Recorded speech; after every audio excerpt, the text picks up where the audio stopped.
everybody.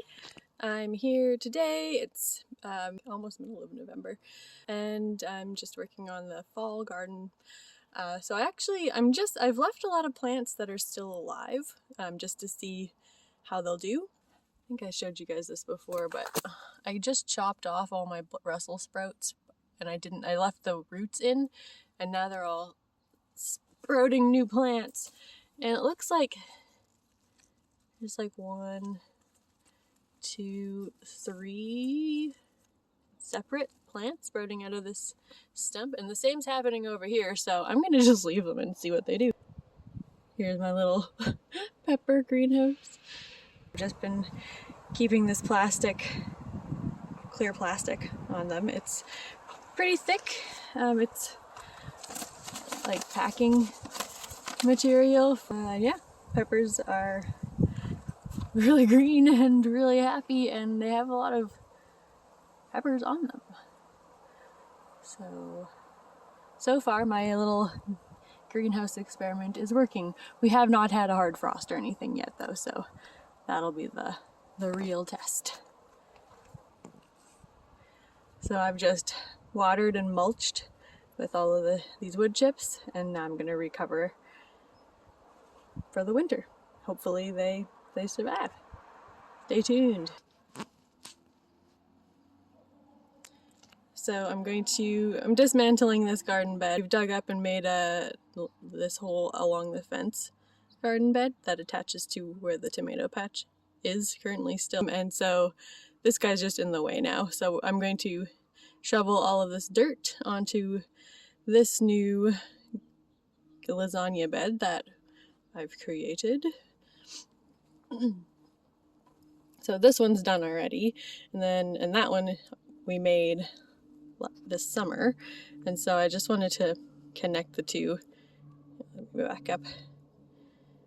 And that's just a pile of wood chips, but that I'm going to use to cover it once I'm done moving the dirt over.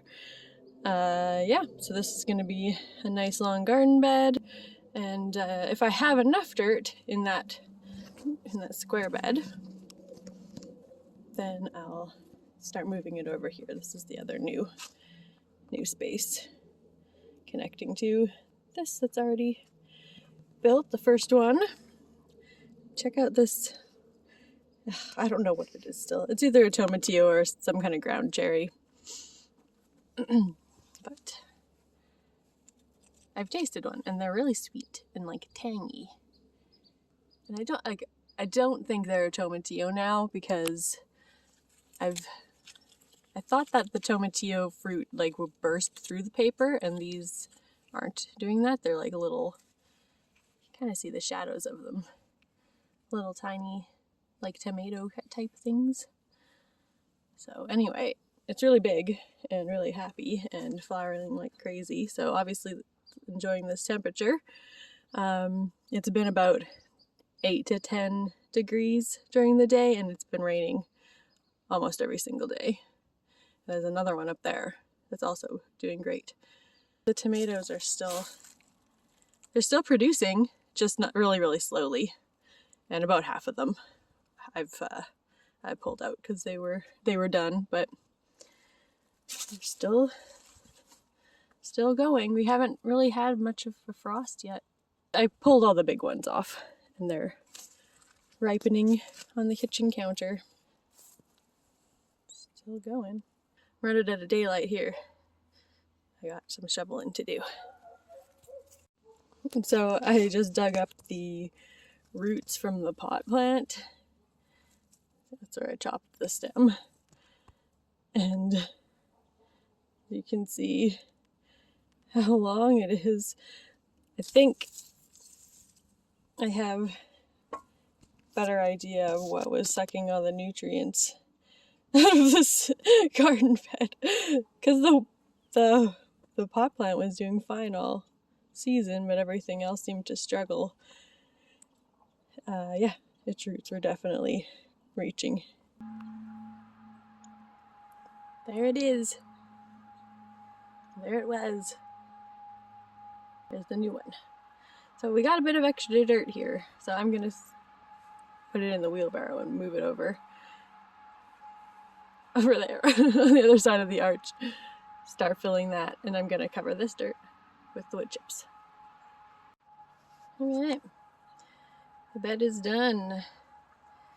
Kind of smooth this out. I'm gonna plant some clover, micro clover there. I'm gonna start piling rocks along this here because that's a garden bed now. The garlic is planted in there. We're mending these beds, so we're gonna just do the lasagna the same as we've continued to do this whole time. And because it seems to be working, everything in those beds is happy and still alive. So this is just all my garden scraps. I'm gonna start piling them here and here. These are the two areas that I found, especially this area. I could not get anything to grow here last year, or this summer, so yeah, I'm just gonna start piling stuff. And then I've kind of fenced off my, the sun is in the worst place, but I've got these little things. So I fenced off this area, because that's the baby strawberries.